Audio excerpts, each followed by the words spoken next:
Hello, girls and boys, and welcome back to the Clueless Mixer, the place where I show you all that you shouldn't do when mixing a song live. And this is more than likely the last episode of this particular series, so aren't you excited, Adam? Thank God that we finally will be over with this. Are you excited? Thank you very much, because my lamp's kind of... You're just making myself shine even crazier. Whatever. Yeah. So, what are you going to do? Explain how they're looking at you. So, look, we have been effing around with this particular mix for a few weeks now. I actually think we moved forward quite a lot with it. If I'm being very honest with you, we usually start these conversations by talking about a potential plan for the session. And if I'm quite honest, I have to say that I have none. That. Because I have taken the mix, well, we have taken the mix together, up to a point where it's already kind of sounding good. It's definitely better than we started off, but I don't truly know where to take it from here. Why? Because all of the obvious stuff, first and foremost, hello Robbie, and good evening to you too. Good to have you here, man. Because there's somebody showing manners. Yeah. Okay, we don't have the chat. Whatever, continue. Yeah, all that I learned from CLA, Yes. the full extent of my knowledge, has brought me up until the point that we already got the mix going. Mm-hmm. So I think today can be a good opportunity for us to rethink our lives, our career paths, our life choices. No, to try to see what we've done to the mix. Maybe readdressing some stuff, maybe experimenting a little bit, but not necessarily pushing it further. If something that we experiment with works, we'll leave it, of course. But I truly don't know where to take us from here. Okay. So I think we can listen to the track, see where we're standing. If Please something jumps, oh, look at that. We'll fix it. I'll fix it. Keep going. So welcome back to Logic Pro 11. This is the mix that we're gonna be working on today. This is me from two very weird angles. Yeah, made you say, Look look at that. Yes, it's going very interesting. Let me see. Yeah. Dick.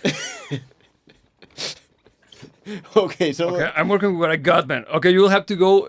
You'll do it on the computer, man. okay, so give me a second, guys, Yeah. because we need to address While it plays, man, just go to the dock while it plays. Play the music. We Okay. can entertain them with music. Okay. What are you doing? looking for the thing. Press play. Go to the dock. Okay, so let's listen. Where's the... Okay, let's listen.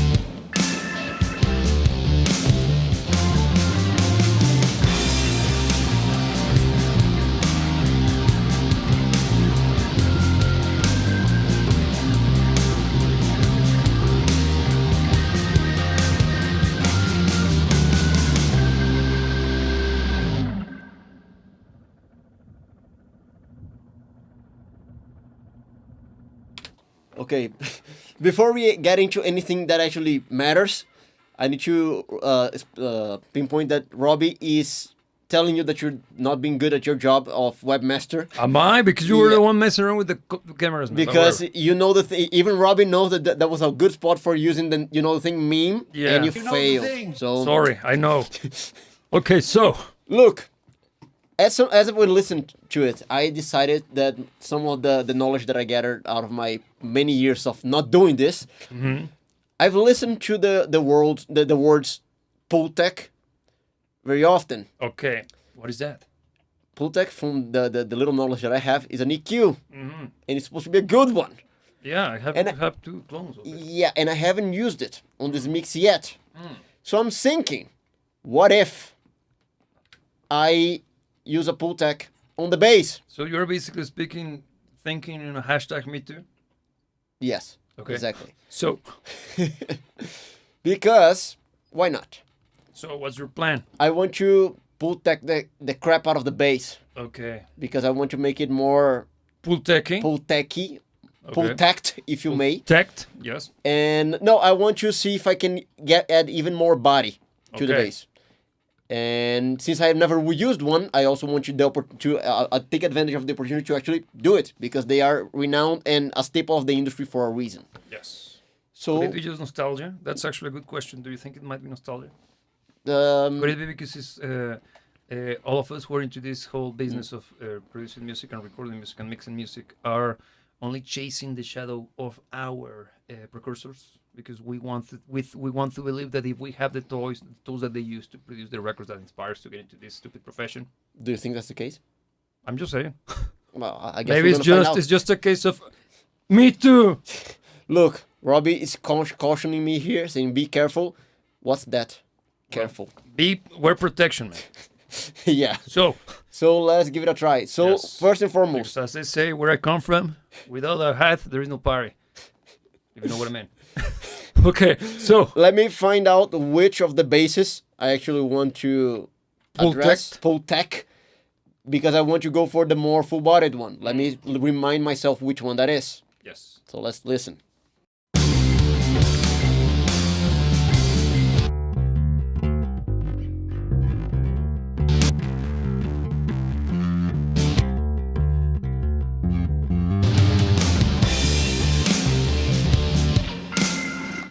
Okay, so I'm thinking of going for bass P, which is the non-DI'd one. Bass amp. Bass amp, yes. The non-DI note. Yeah. Okay, so let's get to it then. Where should I find... That's the AI, man. The mythological Pultec? Well, go to the plugins, EQs, passive. And may I recommend a different take on it? Why don't you try the SPL PQ? Okay, why? Just try it. Okay, well, let's see. No, I want a Pultec. I want That's a Pultec inspired. I want less knobs. Oh, damn it. We'll go back to EQ. Yeah. Passive. Look at this, man. It's easy to understand, man. Look. I don't want you to understand it. I want a Pultec. Okay. So there are 3 variants. Damn. EQ. Well, let's go for the first one. Lame. This is a Pultec. Okay. And actually looks a lot like something that I have close to me here. Yes. All right. So, what you do? Very good question for those of you that are asking it. Let me see. So, boosts. Boosts what? What's CPS? Grab per second. Well, in my case it might be, but what is actually? It's the frequency selector, man. I don't know why they put CPS and KCS, man. Okay. That's actually a good question. So this is 3 to 16K and this allegedly is 20 to 100 hertz? Allegedly. What's attenuator? Well, it attenuates. What? It's the same frequency you select. So this is a cutter? No. It actually removes. It's a cutter. Well, it's a filter. If you want to use proper terminology. Okay, so this boosts and this attenuates the very same frequency. Yes. Makes sense. Does it? No. Okay. But from what I hear, it works. Okay, then. So wait, but don't you see that there is something different on the other side? What's this? The bypass, man. Okay. Boost and attenuate, same thing. Mm-hmm. And what is this? Attenuation. The highs you can actually select the frequency you can attenuate. Okay, so you don't necessarily attenuate the same. You only happens on the lows. Okay. But also, where is the third knob doing? This? Yeah. Bandwidth. It's the how aggressive, how there's a Q? Yeah, it's a Q. Okay. But on the highs. Cycles per second. Here, okay, thank you, Robbie, that actually went to CLA. Yeah, actually somebody who truly attended CLA, unlike me, the peasant that I am. So, yes. Okay, so this is... And just the final knob, if I recall correctly, this being a universal audio, that guy is actually a gain stage. Okay. So you can boost, you can cook harder the way in. Okay, so let's check it out then. Okay. Look, since I know they're not supposed to do it in solo, but I want you to know what it's going to do to the sound before I actually attempt to do it in the context, because I have no idea what to expect. So I'm going to go in solo first, see what it does, bring it all back to the starting point, and then attempt to not suck at doing the mixing thing. Okay. All right, so let's solo it first. Do it! Okay, here. Let's check it out. Let me do a cycle so we don't have to... You already have one. But this... Well, we'll just go for this one. It gotta be good enough for jazz. Okay, so let's go.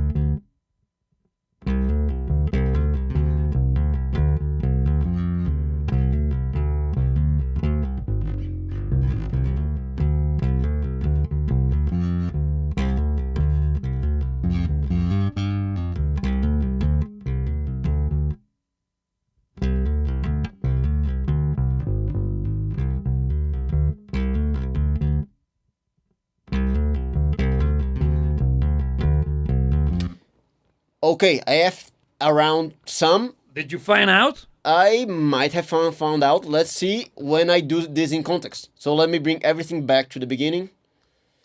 I kinda have some form of... Why it doesn't go to the... Okay. The thing is that you're releasing the click later, man.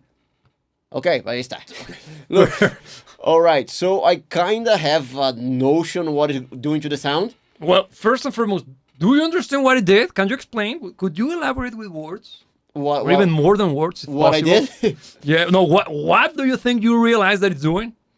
Because you saying that you understand and understanding are very big different. No, and I never said I understood. I don't understand. I have a measure of perhaps something close to an idea of what it does. Out of a happenstance? Yeah, out of a happenstance. Okay, so could Vaguely. you elaborate? Vaguely? Yeah. Allegedly? Arguably? So, let's try in context now. But what are you going to try? That's what I want you to explain. What do you think you're trying? Look, I want to add more body to the bass, make it a little bit more this. Like Scarlett Johansson. Yes, more massive. Massive. Yes, and I think working on the... Sydney Sweeney is the modern one. Yes. Huh? Sydney Sweeney. Yes, it's the modern massive, massive appealing, budget. feminine icon. Yes, yeah. So, so I want to boost a little bit the... get it? Yeah. And I think when I was effing around by doing it on the lows, of course, we actually got something that was making the bass sound a little bit bigger and more massive. Yeah, my question is, you attenuated the crap out of it. I did. And it was doing something. Okay, so do it. Let's go.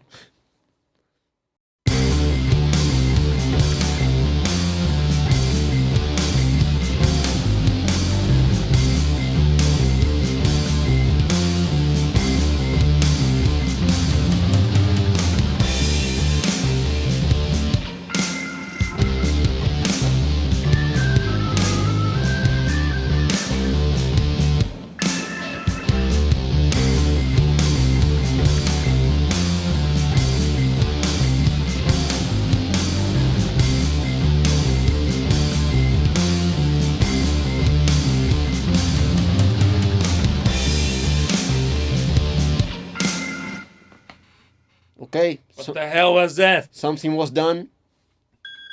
And look at that. Can I have my phone? Because it's right there. In front You of can indeed. There you go. Yes, go. So, yeah, I think the bass is a little bit fatter, but I don't know if I like it. Why not? Because I don't know if it's a bit too much. I think I kind of like what it was doing, but I think I'm going to have to attenuate more. Or simply boost less, which I'll see. I'm going to experiment with the balance in between the boost and attenuation. And I haven't dealt with the bandwidth yet. So I might also tackle that to see if it delivers a sound that I like more. Okay. So let's see.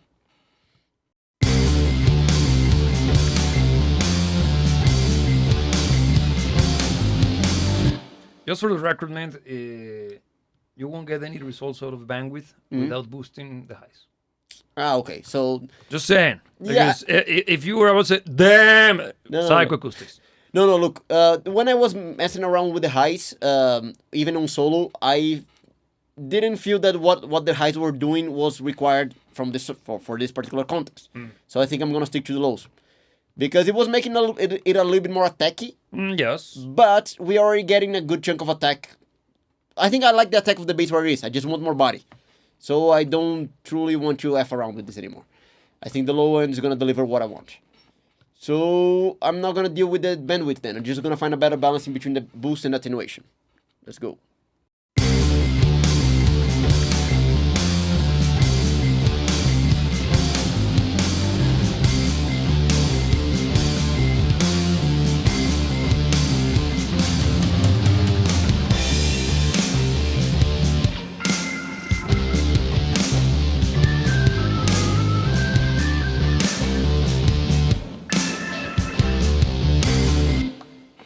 Okay, I think I kind of like it. Yeah, somebody is kind of displeased.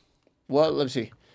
My issue is you're technically boosting the fundamental of the kick, which is 60 Hz. Usually on pull tech, the 100 is the bass. It doesn't always work, but I think more is coming. Okay, makes sense. I kind of liked it. What do you think, man?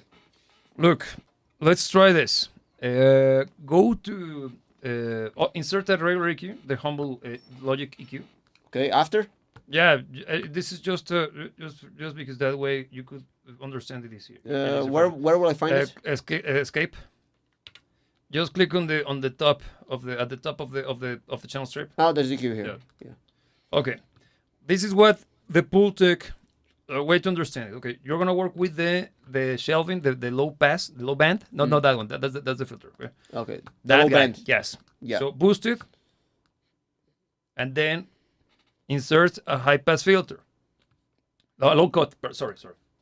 Which is a high pass filter. Yeah, that's correct. That's why I hate the freaking terminology. Yeah. Move it, and then increase the Q. Of this. No, their guy. Okay. That's what you do.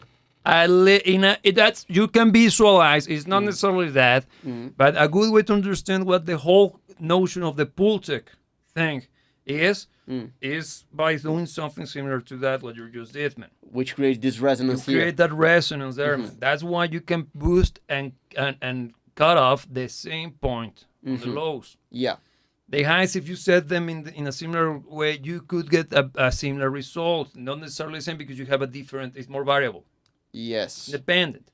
But now, understanding that, you see that you can get those interesting peaks and resonant points. Yes. What Rob is suggesting is totally sensical. Why? Because since you are actually boosting from 100 hertz downwards, allegedly, if you start to cut, you will remove a little bit of the mud that is created on the lower end of the bass, while boosting the potential fundamental area where you will find your fundamental frequencies on your bass.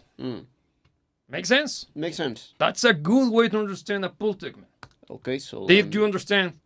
Yes. Allegedly. No, I did. Okay. And it makes sense. So let's try going to 100. Yes.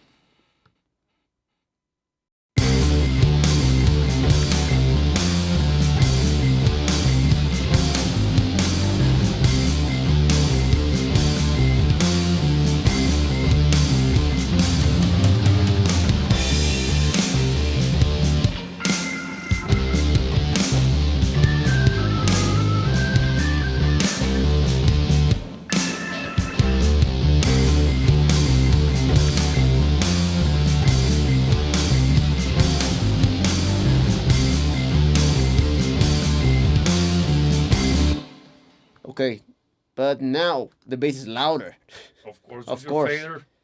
Yeah, this is on the instance that I can simply counterbalance it here without issue. Counterbalance it, yes, because why are you making the sound of the bass sound be perceived louder? Because I'm pushing some frequencies that are very important to the bass louder. Totally. So let's just because before I go into that, of course, yeah, hitting the 100 was better. And actually, one of the reasons I was being conservative with the push before, I think, was because I was really hitting the wrong frequencies. Yes, but one thing before we continue. It's very important to understand that everything is contextual based, okay? Sometimes hitting 60 works. How often? Who knows? Just as a rule of thumb, it usually gives you better results when you hit 100, sorry. Yeah. So just keep that in mind because it's contextual. No, because I don't think it wasn't working, but this is working better. Yeah, the thing is that it was a little bit moodier. Yeah. Because the sound of the bass, you were exciting frequencies that were actually the realm of the kick. Yeah. And not necessarily the attack of the kick, the poof, the air, the actual beefiness of the kick. Yeah. So you started to make your mix messier and less readable, if that makes sense. Yeah, and that's why I didn't feel good about pushing it more. Well, you shouldn't be feeling good about many things in your life, and not just your Pultec. So well, but that's a reflection that I do later on, crying in the shower. Okay, later. Okay. That's introspection. Yeah. So I like it. Okay. Since we got to this point, but I need to balance out the output because it's a little bit too loud. Yes, so let's find the sweet spot.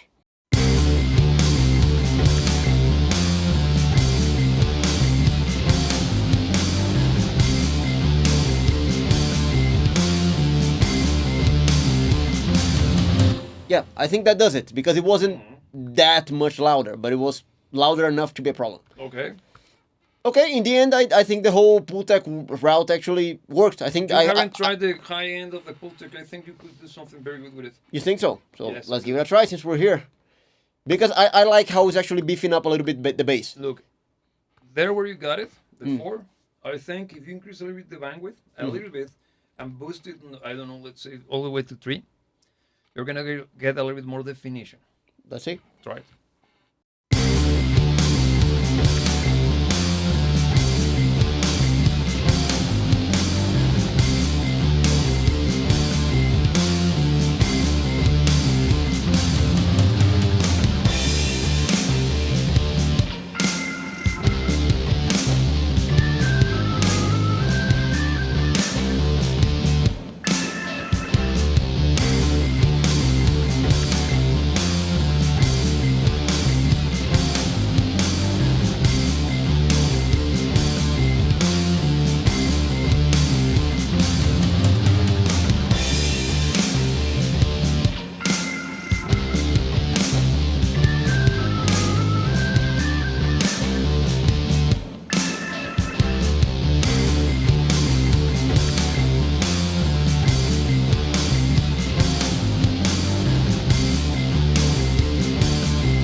That sounds good.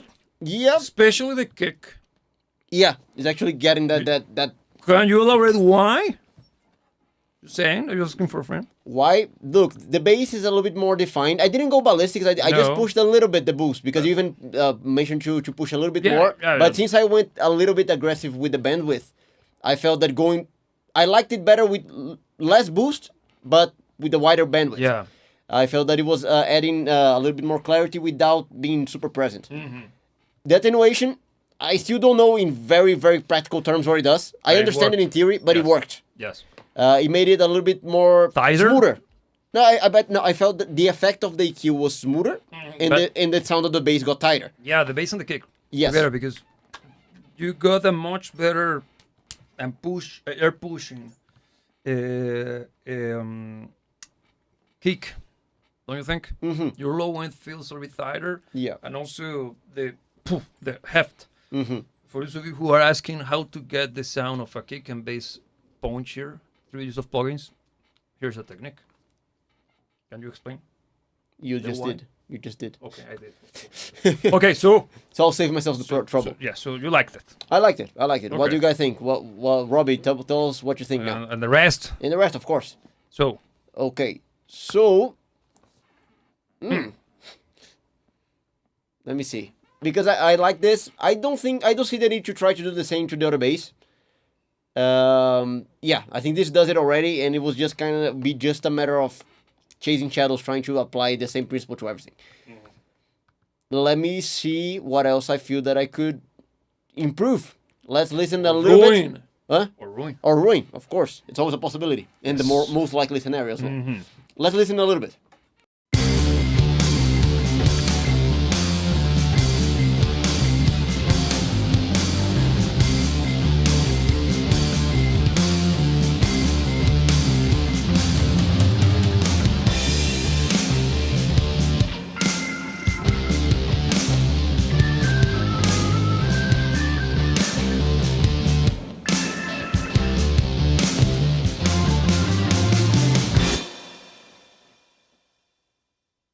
I got nothing. Man, how if you try adding a little bit of distortion to the hi-hats? That's an idea. Just to try to make them a little bit less harsh, and you already have a distortion on them. You got the verb. Yes. You liked it. Yes. It was how about if you keep that guy there and make a copy? Just duplicate that effort. This guy? Yeah. Try different version, just turn that off and see what you can get out of it. Let's see. Let me change the cycle region. Yeah, just focus on the section which there is no hi-hats there. Marker 1 has hi-hat action. So just hi-hat on a stick action. Yes. So let's test different what's the name of this? Algorithms, that thing. Let's go.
Okay, just so we don't get fed up with the cycle. This guy wasn't bad, but I still think I preferred, which one was it? The one with the tubes. Spotter. The one with tubes. I think is Distort. I think it was this guy. You prefer that one over Thicken? I like them both, but I do think I prefer the Distort. Let me listen to it a little bit more, but I kind of sold on this guy. Let's see. Thicken.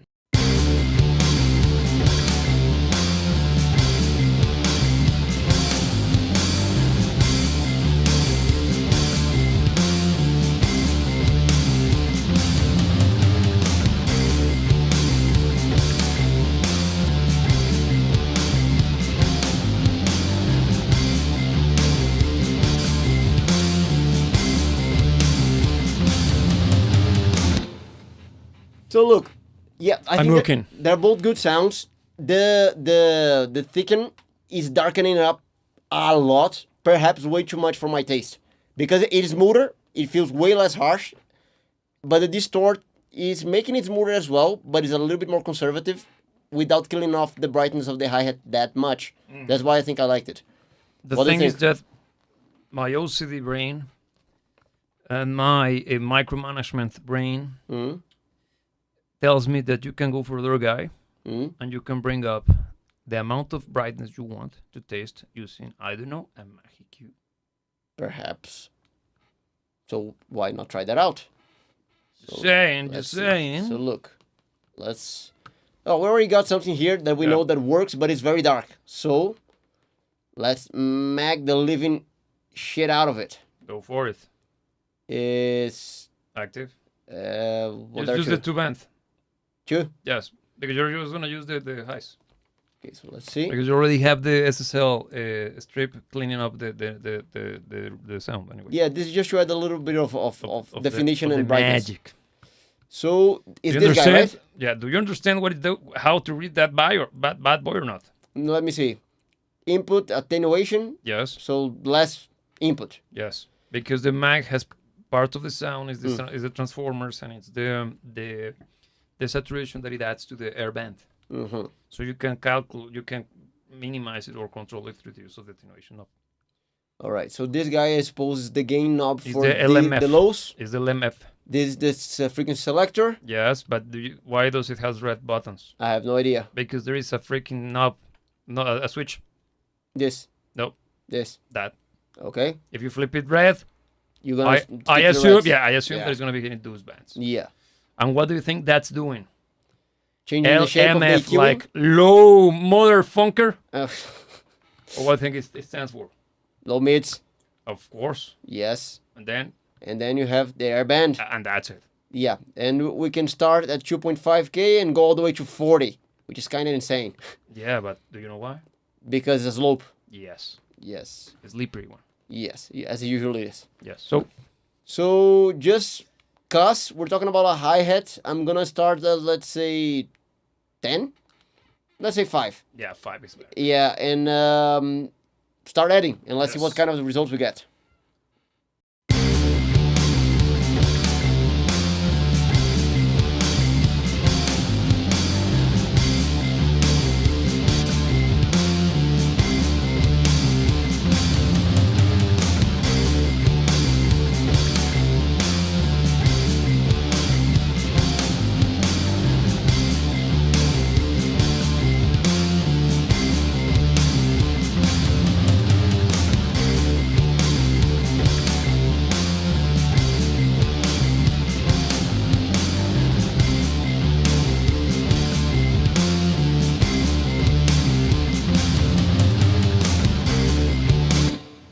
Okay, the definition is back there. But with color, right, and Yeah. flavor, It is. what do you learn here? That mag is great. Regardless. No, what did you learn? Because for real, you saw that you completely changed your opinion after using this different approach. Yeah, the thing is that here we accomplished something through more steps. Yes. Because here you kind of envisioning this as a more sequential process, because the addition of the distortion or the saturation, you already saw a sound that you liked coming with a problem, but you already saw that with a potential way to fix it. Yes. The way that I was looking at it was, okay, I like this. Stick to it. Yeah, because it didn't give me any problems. It maybe didn't have some of the character that the other guy had, but it didn't come with the problem that needed fixing.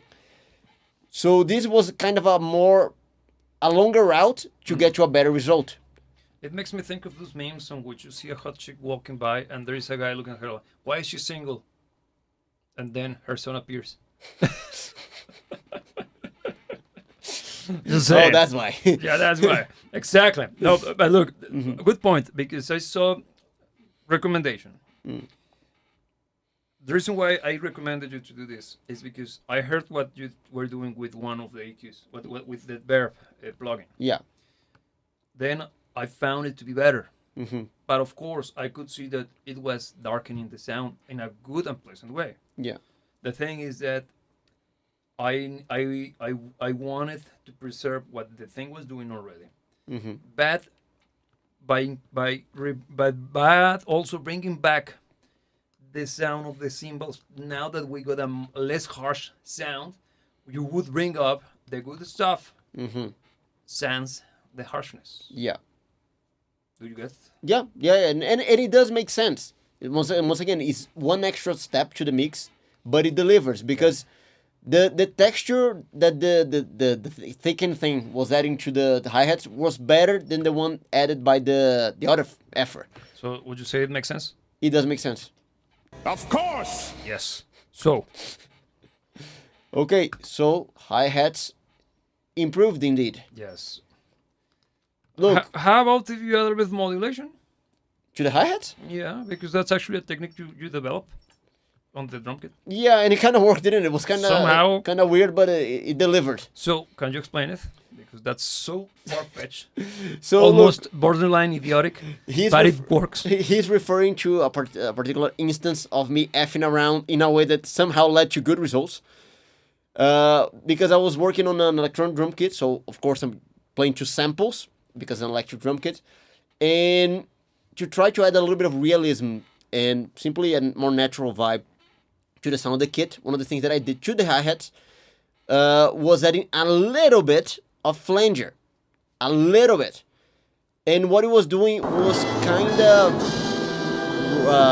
reenacting the natural sound of phasing that happens inside of a room, and it actually delivered. Look at that. Yeah, CLA showing. yeah. So of course it's something that needs to be done very conservatively, but let's try it out. What should I go for? Because I have no idea what you have access here. Do it! So modulation. of course. Modulation makes sense. Mooger for that guy's cool. You can flanger. Flanger, and insta flanger. Yeah, Why not? because it's just a flanger, but instant. Go for it. And we want to be efficient, so instant flanger. Nah. Nah. What were you expecting? I don't know what you were expecting, but it wasn't this. This has Okay. way too many knobs. Do you have Okay. a simpler one? Okay, go for a different one. That's excellent, but blip. Okay, modulation once again. Flanger. Go for, you can try ADA flanger. That's a pedal. Okay, so let's try that out. That might be good for you. Okay, this looks less daunting. I prefer it, like it. Mm. So, threshold. But I don't know if it's gonna be the right one. You need something a bit more rack based. The thing is that... So, let's... Oh, if this is not the one, this is not the one. No, try it. I'm just saying. The thing is that Insta flanger is instant. Look, I don't get it. That's the issue, man. You don't get anything. But, threshold. Look, threshold is just basically speaking how much. Yeah, okay, so this is how much manual. Manual is, you remember the thing with flanger and tape? Okay. Is your finger. Yeah, probably I want to go very low on this. Because you can go and get sound. So range is like the depth of the Yeah, flanger. Okay. look at that, CLA. Okay, so probably less obnoxious starting point. Speed is gonna be kind of slow. Yeah. You can turn it on. You can turn the sync, so it's synced to the tempo. But in this case, I wouldn't do it. Why? Because we want something natural. Yes. Something synced. Yes. Threshold. This is amount. Threshold. This is amount basically. It's how much, and enhance I think is the resonance point. Okay, so let's So it's use this increasing as the starting resonance. point. So go. Let's use this. And as you can starting change point. the model. Let's go for something oldies. Yes. Was this even? I don't know. Let's leave it like that. Let's play, and I'm gonna go doing solo Solo, first. good idea. Yeah, because this is gonna be kind of funky. Let's go.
All right, let's see it in context.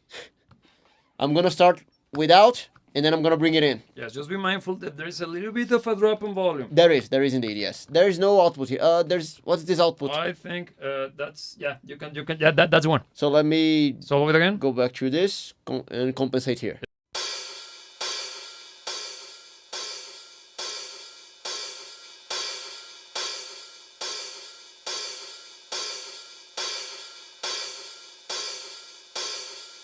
Now it's fair. Okay, so now let's see it in context then. First without, then with.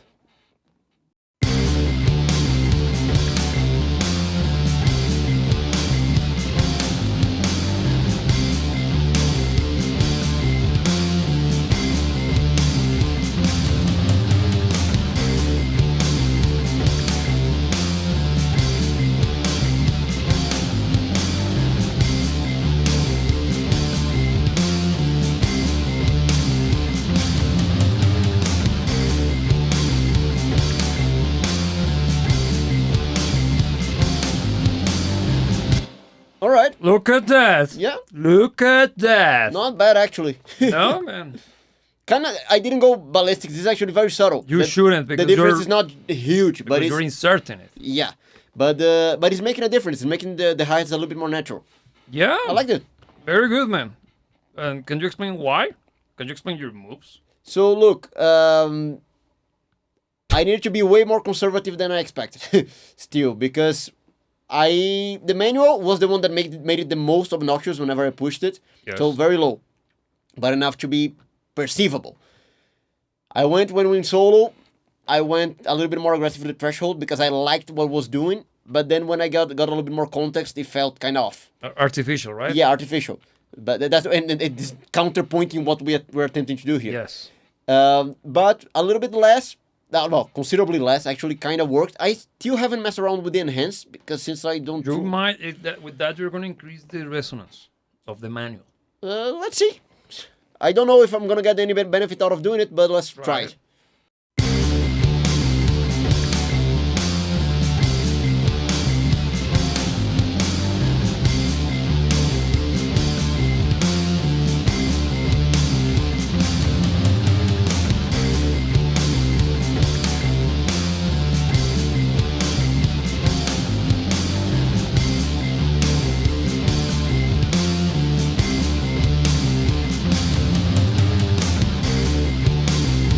Not bad, man. Do I really know what enhance did? I don't. No, yes, actually, Yeah. It made it a little bit brighter because the thing, Yeah. it's a little bit more enhanced. Yeah. Hence the name, and it's a little bit more audible, while still keeping the conservative approach on your manual, because the manual is what creates that flanging effect, right? Yeah, because this is the one that we truly need to be conservative. Both threshold and manual. Yeah. Because those guys are the ones who are, if you push them too hard, you replace the original sound with the flanging effect. Which is far from what we want. And any red-blooded, God-fearing drummer knows. Well, though they don't know because they're sitting in front of the hi-hat. But anybody who has to endure with their stuff knows that a hi-hat doesn't sound like a hi-hat coming out of a sampler. Yeah. Because the airwaves, or the sound coming out of the hi-hat, it's fluctuating and changing in pitch slightly because the hi-hat is moving up and down, right? And look, there's something particular about hi-hats, and that's why what it kind of inspired me to try this trick when I was working with the electric quit. The hi-hat, especially if you play, because you can, the hi-hats are two cymbals. Yes. They open and close. If you're playing them open, as for the most part here we're playing, you actually have two sources of the sound. Yes. Very close to one another, but separate. So you actually get that phasing thing happening within the hi-hats. It's normal. It's part of the sound. It's part of the sound. Yeah, when you showed that trick to me on the electric drum kit, I was like, of course, makes total sense. Yeah. As crazy as it is, it's actually the closest you can get to the real deal when using samples, because you're actually creating that fluctuation, that sound that happens in between the two hi-hats. It's not just because you're not hitting one cymbal. You're hitting both. And their interaction is what creates the hi-hat sound. Yeah. But one thing that I want to see here, because I like what it's doing to the sound of the open hi-hat, I want to see if it didn't F up the sound of the closed hi-hat. Okay, I don't think it will, man. I don't think it will as well, but I just want to be sure. Yes. But there's no open closed hi-hat here. Maybe at the end I can see some jumping, some jimping. Let me see. Let's listen. Yeah.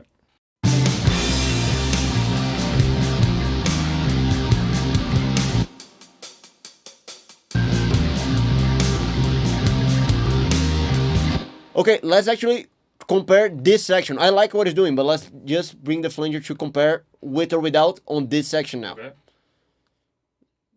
Good enough for Jess. Yes. Without. Ay. No. Stop! I pressed the wrong button. You were recording. Give me a second. I pressed the wrong Check button. that you didn't delete anything. No, everything's there. Okay, good. Sorry. Miss Trigger. Well, that could have been a loaded pew pew. That mystery could have... Yeah, whatever. It isn't. Play. Thank God that we're here, not at the range. Yeah, so first without.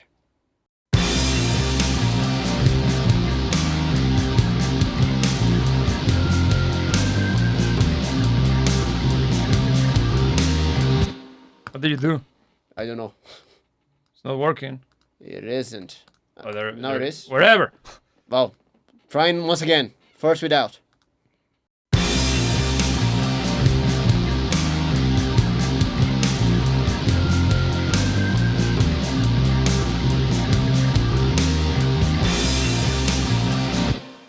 It works. Yeah, I liked it.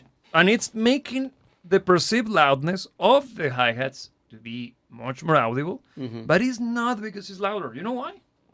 Why? Because you are actually creating the illusion of it being real, man. Our brains are constructing the rest. So psychoacoustics It's at its finest. psychoacoustic at its finest, man. It's actually it's a very neat trick, man. Probably you weren't aware of what you were doing with it, man. Because I tried shit. That sounds better. Yeah, but when you should be like, that's genius. Of course. No, but truly, it is genius, man. No, that truly knocked me off, man. What a good idea. Yeah. Well done. Yeah, and it's good to see that it wasn't just a fluke. It actually makes sense and it works in more than one scenario. Yes. So there you go. I actually came up with a trick. Look at that. You didn't expect that. You saw it? Yeah, nobody believed in me. Yeah, especially you. See, my mom wasn't wrong to believe in me. At least for now. Okay, now, good. So, nice. What do you say then? Well, have you tried any form of compressor other than SSL?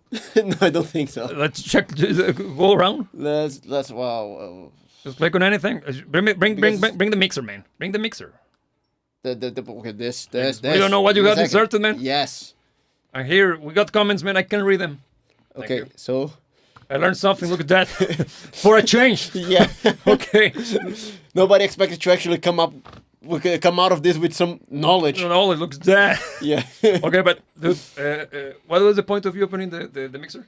You wanted to see what kind of a but compressor show me the freaking plugins, man. I can see shit. Yeah, thank you. There you go. Okay, look at this. What do you got? Let make everything visible for the time being. Okay. Okay, so I see many things. Yeah. But I don't see any form of compressor. Yeah, I think we only use the SSL stuff. Yes, the thing is that you can get away with a console, being very honest. But there is a reason why I have a box of an LA2A and a 1176, plus my stupid plethora of plugins. Would you try one? Would you like to try one just to see what the hell? Why not? This is supposed to be a learning experience, right? So why don't we find new ways to F things up? How about to try the 1176 on the kick? Let's go for it. So let me get rid of this guy. Kick. And guide me. Dynamics, I imagine. Of course. Compressor. Fat. Look at that. Yes. Your muscle memory. And there are 3 versions of an M76. The UA stuff is usually very good. So shall we? Yes, you shall. Let's go for this guy. Okay. Why not? That's the older. That's usually good. No, it's the newest. It's the latest one. No. It's the newest revision. Look, modern stuff. Wait. Yeah, I know. We don't like that. No, man. You can even bypass the compressor with this one. Yeah, that's good. Look at that. What a fantastic feature. No, dude, because you can get just the saturation. Okay, so look, we're going for a kick. This is an extra layer of bullshit that wasn't truly needed. So my approach to it is gonna be the following. Do you know how to read that bad boy? Look, this, how much coming in, how much going out, how fast, how slow the release. But look, there is extra amount. This guys. No, that's the ratio. But look, the attack. The attack, yes. Push it. You can go after 7. Look. Okay. Let's see. And the release also. You can go. Okay. Yes. Look, I want you to go. There's a mix knob. Yes, that's a blend knob. Okay. I think I want you to go for something kind of stupid here, like compressing a lot. I'll go for Wanna try 8. some? No. What if I told you can have all of them clicked? At the same time, for something extra stupid? Extra stupid. How do you do that? Shift. Hold shift. Yes. And then click on the... Whatever? Yes. Look at that. Because you can do that on the boxes, man. And that gives you, in proper professional terms, the more fucked version. The more fucked sound. Is the more fucked sound. Sorry, excuse my French. Okay. So let's try to but What? The thing is that you don't have a proper room microphone, man. The more fucked is awesome on rooms. Like a dirty room. No, it's like the Dr. Pepper. That's the Dr. Pepper. That's okay. Well, let's go for the kick and see what we get out of this. Yeah, because what we got. Solo, please solo, because that's gonna be stupid. And let's go random. Let's go the full thing. All right. So right now, yeah, let's press play. Iron. Huh? Iron. Iron what? Iron. I don't get it. Ferrum. Go for it. Let's go.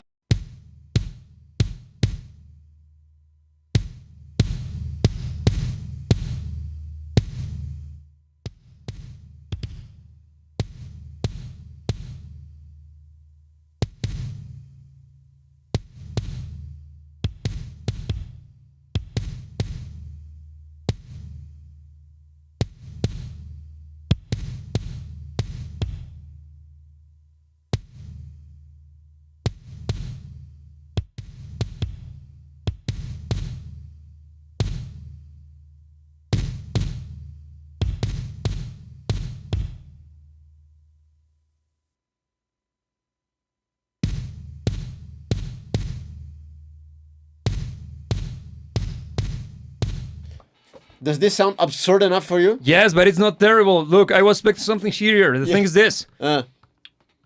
This is what I hate about 1176s. 7 stands for the fastest and the slowest. 7 is fastest. Oh yeah, well. You're killing right now the transient. Yeah, but it's making it beefy. How about if you make super fast boat? So this is fast. No, This- so super slow attack. So take it to 1 or 3, letting the transient go through. No, the attack is already slow. No, that's is the opposite in these guys. So 7 is lower. Yes, No, 7 is lower, exactly. take it to the side. This is faster. No, that's slower. How is that low? It's lower. I know. Makes no sense. So 1 is lower? Yes, That does make no sense. it's so stupid, man. Okay. Let's see once again. Because I don't... Give me a sec.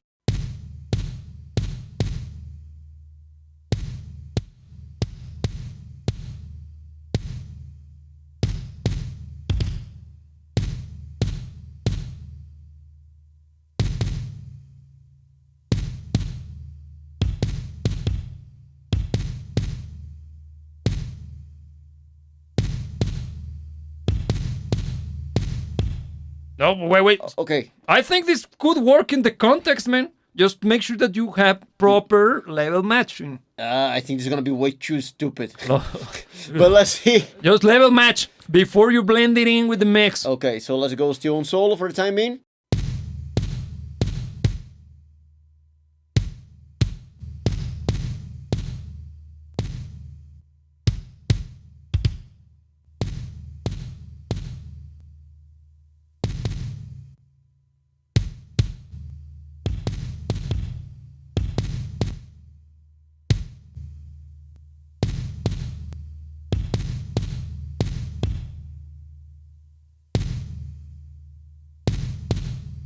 Yes, so let's see. Okay, this is gonna be kind of ridiculous.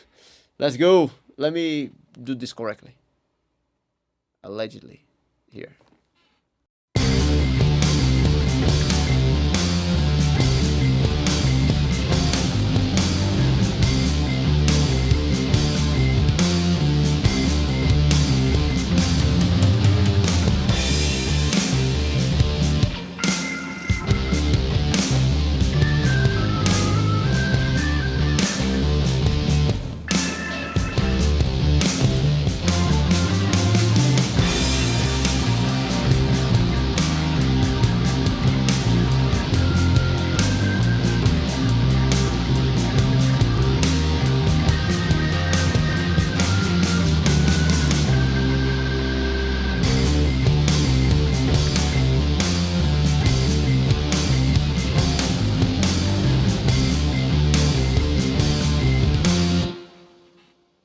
You gotta knock down the volume of the kick now. Yeah. If you stick to this.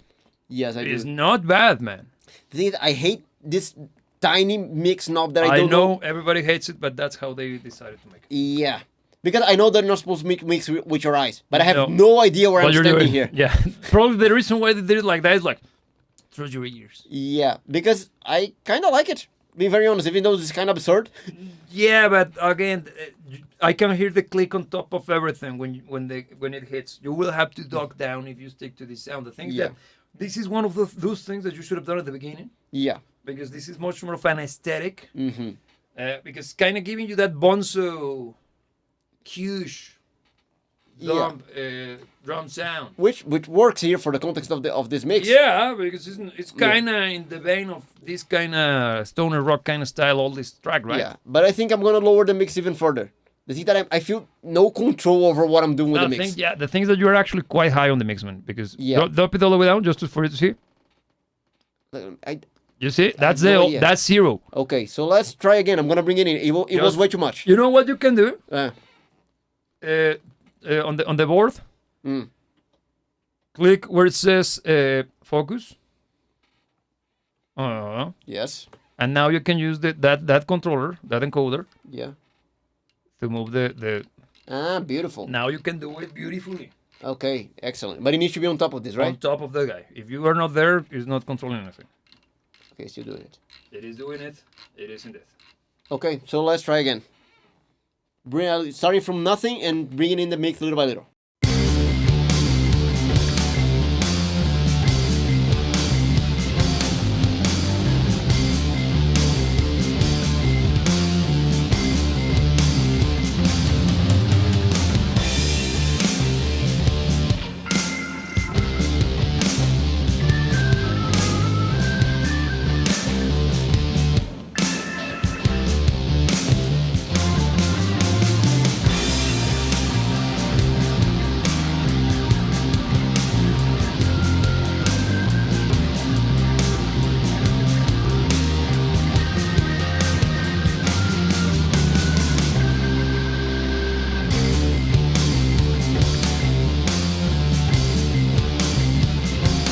Just a little bit less. How about that? I like it.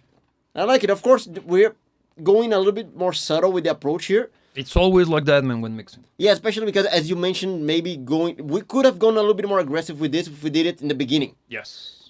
Because it will be part of the aesthetics. But here, since we're already working under basically a very advanced mix, not call it ready, but fairly advanced. Yes, it will be kind of late. Yeah, because we can actually change the whole dynamics of even the vibe, man. Yeah, of the mix itself. This parallel compression on the kick drum, it's absurd, but it's you can go bananas, and it's a technique because you see how much it changes the feel. Yeah. And kicks usually, I usually don't go for this kind of approach on kicks because it creates this kind of. Which is very old, isn't it? But whenever you're mixing stuff like this, makes sense to go for sound similar to this. Yeah. The things that I would have done it very early. And the thing is, look, if we have gone for this early on, probably we would have changed our approach towards the balance of the basses. Yeah, mix would be different. No, because look, when we were balancing out the basses, we have the DI, which is greedier, and the other one. I get you. We went for the core of the sound is actually the greedy, more aggressive to the DI sound. face. So if we have gone with an aggressive sounding kick, probably the balance of the basses would be different and the whole thing would be different. Yeah, it would be a completely different mix. Still retaining the vibe and maybe, hopefully, keeping the song the same. Yeah. So, yeah. Get it? No, but the thing is that this is kind of a Led Zeppelin approach to mixing. This more bombastic. Yeah, but a little bit of it worked. I liked it. Imagine doing that on the snare as well, the toms. On cymbals, it's fantastic because similar to what you do with the level lock. Not the same because level lock is basically ruining the sound. Yeah. But in a beautiful fashion. In this case, you saw how surgical. Yeah. And very cool. Yeah, like it. So what do you say then? Did you learn, Save? Today? Because we are finally calling it finished. Yes! Yes! The long-awaited for meme. Yeah. You finally used it. How do you feel about that? First time you do it. Look, I feel... Let's first today and then a little bit of a recap. Yes. Today, actually, I learned quite a lot of meaningful stuff. For real? Yeah, for real. Oh, really? Because for this thing with the kick, now knowing it, maybe, perhaps, for the next time I'm here effing up a mix, I can use it at an early stage of the mix. Because the trick clearly works. and you mentioned kind of now, I don't know if you were kidding, but toms, snares, and stuff. You can do it. The things that is very addictive, man. And Yeah. I prefer to do this kind of shit while tracking. Yeah. Okay. Get me? Yeah, Because it allows me to create a sound that is the foundation. Mm-hmm. But when dealing with sample-based instruments, makes total sense that you will go for something like that, man. Mm-hmm.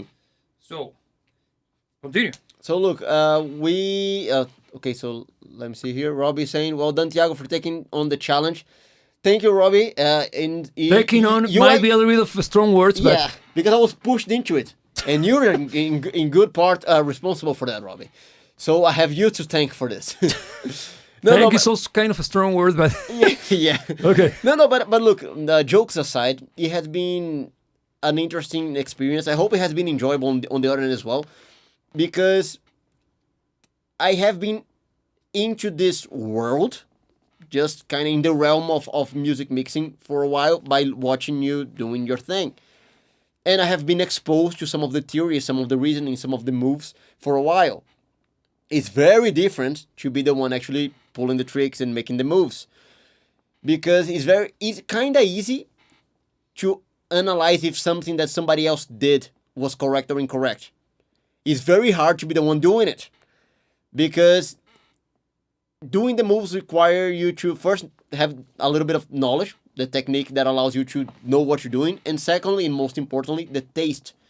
The taste is what drives the moves.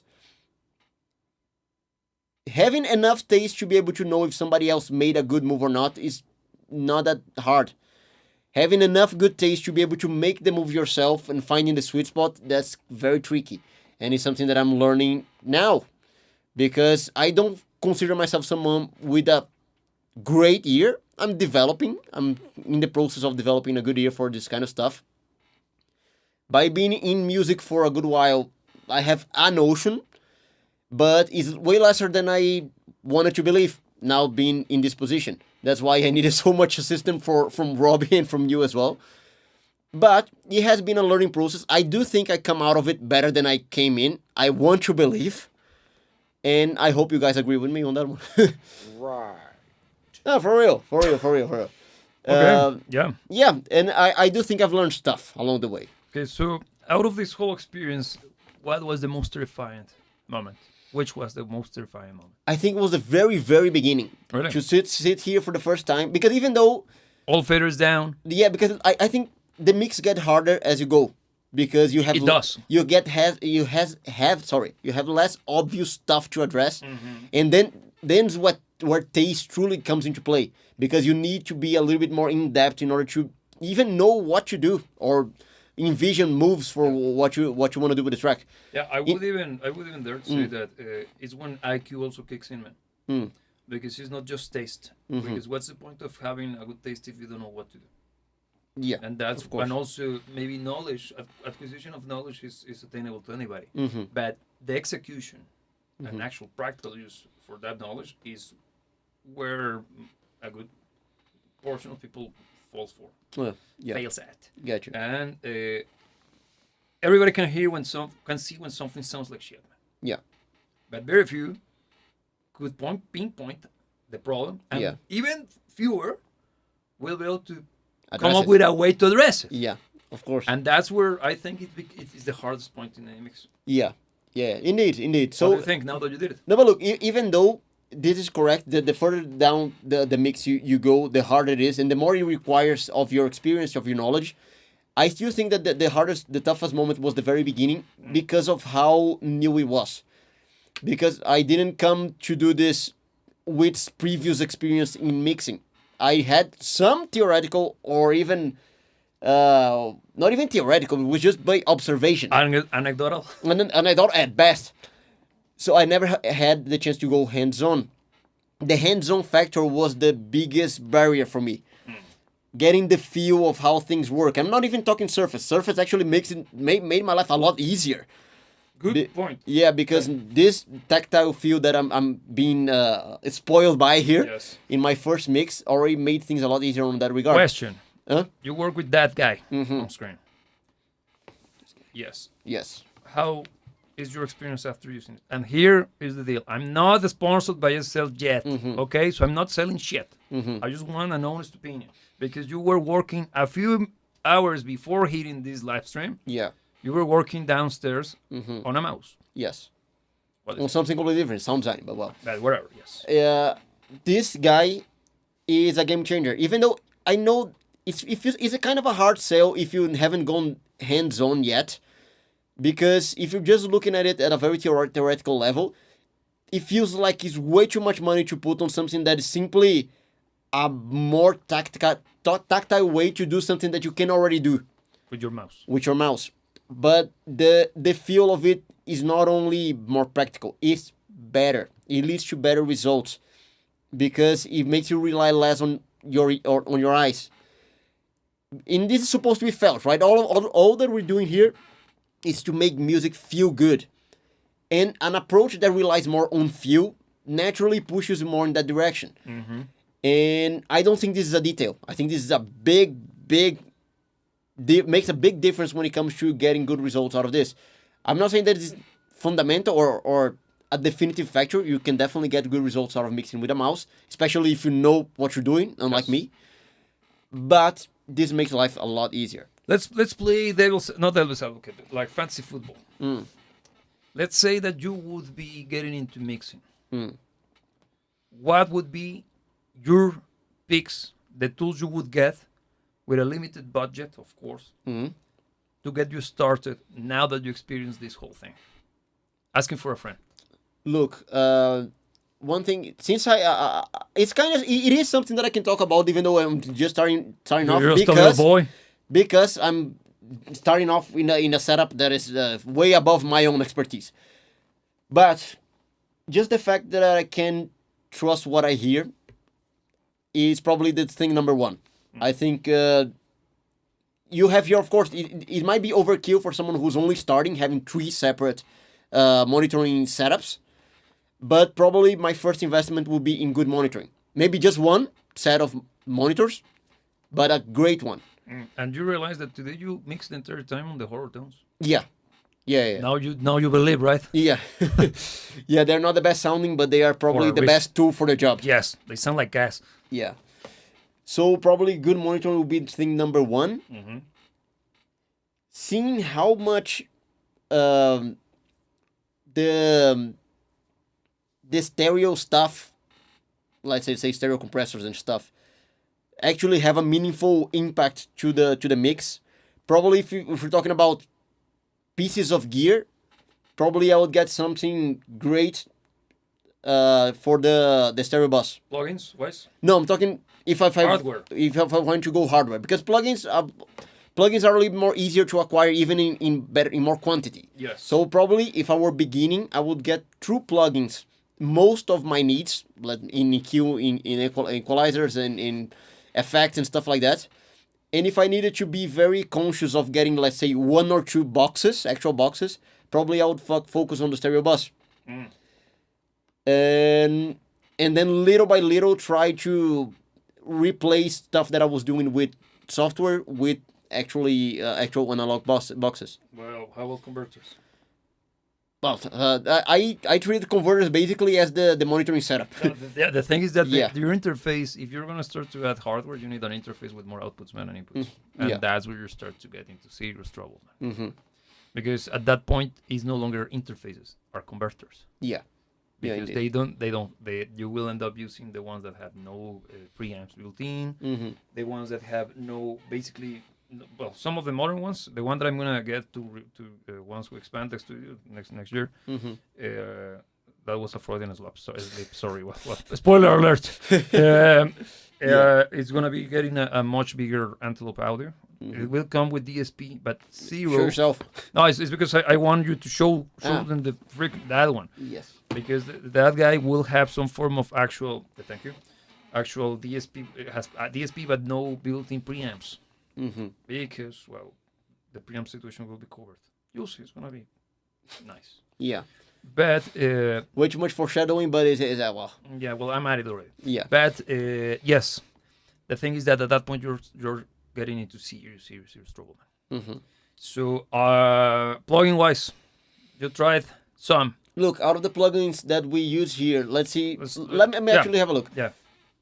The SSL channel strip Badass. was used basically everywhere, and it's simply awesome. Yeah. So that's Kick-ass. why wouldn't you? And you used flavors. Yes. Several. Yeah. Which one was your favorite? Let's say you can only pick one. Out of the SSL strips, Yes. the black one was really cool, Yeah, but I think this guy, that's the most neutral, man. the neutral one, I think, let's say I'm gonna get one. This is probably your best bet. It's the most versatile. Yes. Agreed.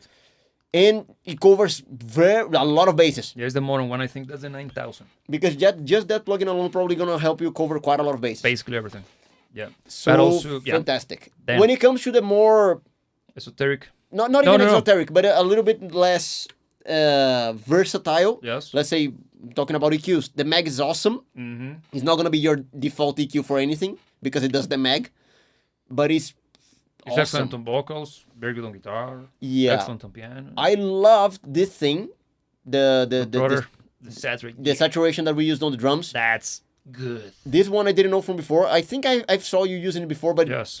it wasn't anything that actually caught my attention. But this guy is awesome. Yeah, it is. It is indeed. So let's say for a saturation circuit, this guy is. But you also use Darth Vader. Yeah, the Black box. There it is. I can see it. I can't. It's on the organ. It was on organ, right? Organ. So organ. Here it is. This guy. That's good. That's good, man. I think if I were to go only for one saturation plugin, I probably would go for the other one. Okay. This guy, the two of them are awesome. But let's say I'm on a budget, I'm picking one for just to get started. It's a bit more versatile. Yes, I probably would go for Yes. the Loop Trotter. Yes. The 1176. Obviously. Look, some of the stuff that is more esoteric. Oh yeah, go to the crazy shit. Man. These guys, the stuff, the wideners and shit. Yes. I think those guys can make or break a mix. Which ones? Look, which one's the wide? This guy. The thing is that this guy is medio.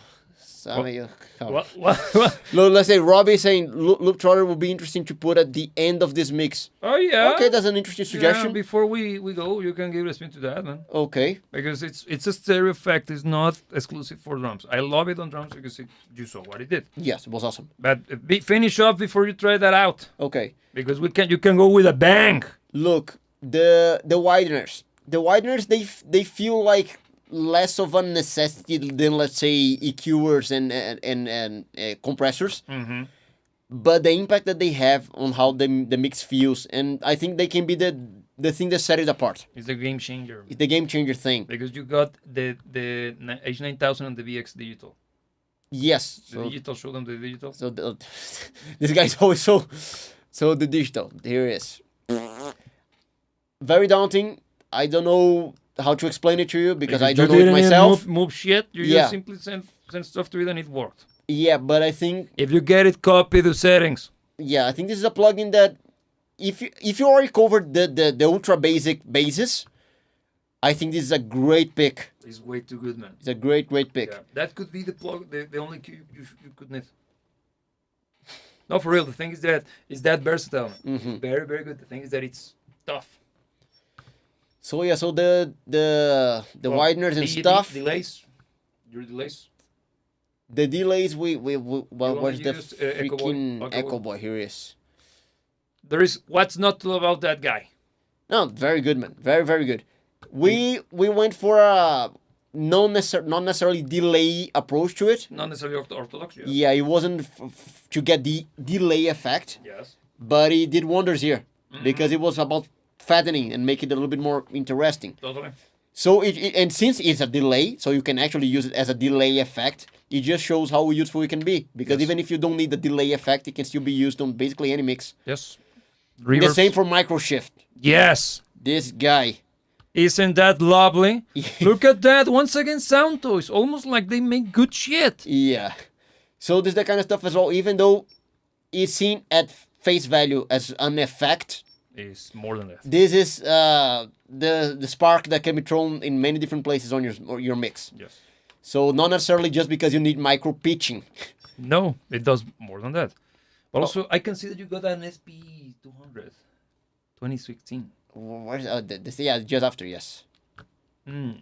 The thing is that your selection here is very good, man. Thank Because you. also when talking about reverbs, for instance, the reverbs here are awesome. T-Burp, you didn't show T-Burp. Where's The toms. this guy? You love that guy. Yes, it's a reverb that allows you quite a lot of control because of the positioning and stuff. Gated. Gated, it can be very, very aggressive if you so want Phil to, Collins like. but it can also be a little bit more subtle and just a nice reverb. Yes. So once again, it's one of those that you can get quite a lot of mileage out of it. Yes.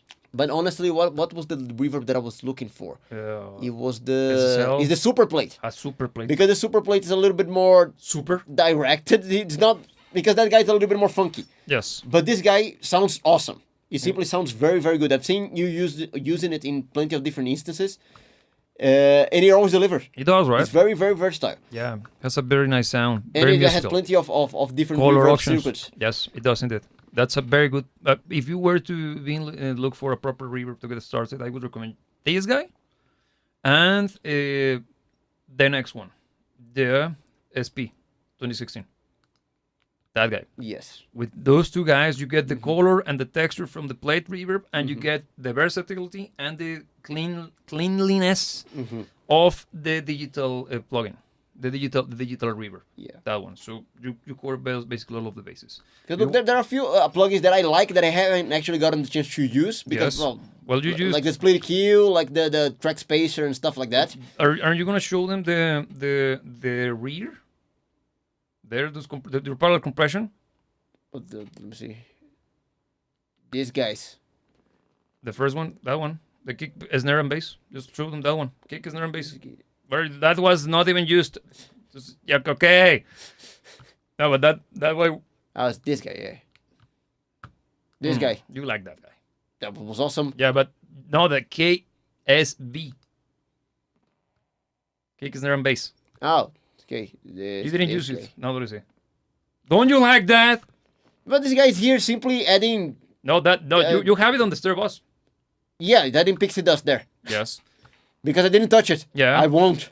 Yeah. So, with that being said, That's test the that loop up. roller. Try it. The loop roller on the stereo bus, your The master. sum. On the Yeah, master. the sum. This is the sum. So let's see then. You will have to put it. First load it. It's gonna be found on distortion. Distortion.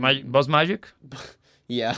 I think it's Indeed. Buzz Magic. Yes, it is there. So stereo. Let's go. And I would put it underneath, on top of the Fairchild. Underneath the Fusion. You use the Fusion. Yeah. You didn't show those. Let me see. On top of the Fairchild. On top of the Fairchild. Right here. That's underneath. So this the fusion. Yeah. You like that? Is the violated Cuban? Yeah, of course. No, and I didn't even mention the stereo bus stuff. It's the first stuff that I think everybody should get. The good ones. Okay, so On top of it. yes, and turn off the Fairchild. Now keep it on. Let's see. Yeah, let's go for it. So let me remember. So drive is what mix. allows you to move your car around. So, damn. So mix. Yes. Magic. The magic. And It's duplicated. okay, but it's already linked. How do I link it? It's linked. It's linked already. Okay, so let's go for it. And remember the THD, total harmonic distortion. You can change the way the magic and the drive applies. Yes. The lows and the highs. Let's check it out. Right.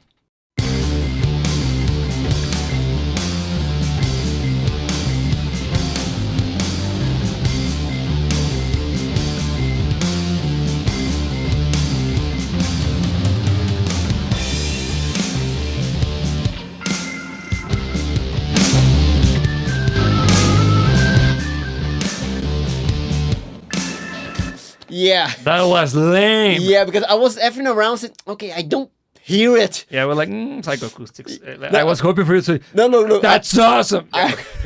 No, I actually was trying to figure out why I didn't hear it. Okay. Okay, so it's on. Let's go from the scratch. Yes, be mindful. Do you know where the output is? The output is the levels. Yeah, main please. out here. Control that from there. Yes, so let's go.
How about that?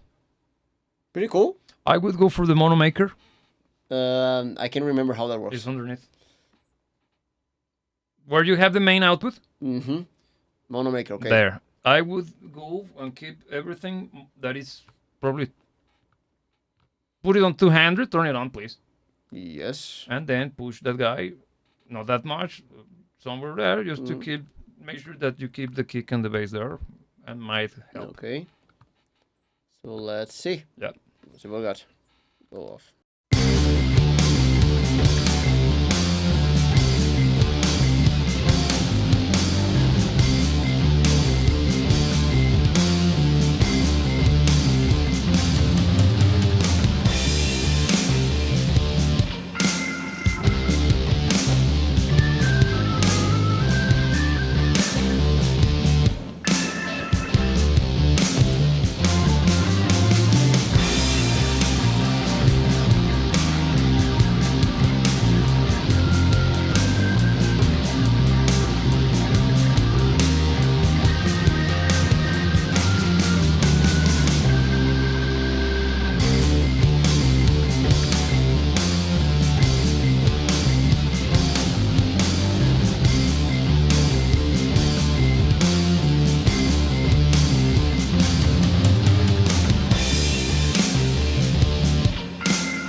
Okay, so we owe this on to Robbie.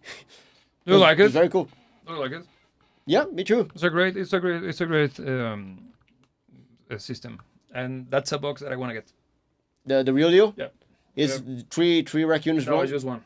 Okay. No, the thing is that in order for the plugin to be easy to operate in one screen, they turn it into that. But it's a single rack It's unit. just a single rack unit. It's very good sounding. And my goal for it is not necessarily for the stereo bus, it's actually to mix bass. Oh, for real? Yep. Okay. Well, we already seen it doing wonders in drums. Yeah, no, it works everywhere, man. But Yeah. but on bass, mine running the DI and the bass recorded amp Yeah. and tailoring them to taste. So there you go. So what do you think? Closing comments. Are you excited? Are you happy? Are you finally feeling relief? No. No? No, just dread. Okay. No, I think it has been a good experience. I hope you guys managed to enjoy it as well.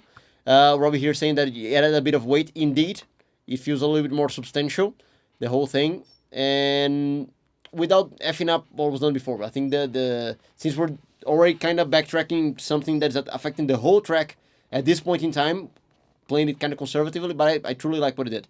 And usually that should be your approach to any form of processing. Mm-hmm. Super conservative. Yeah. Like, 'cause why would you go far left? But whatever. So, where are you coming? So, next one. So thank you for those of you who joined along the process and that actually were a part of this experiment.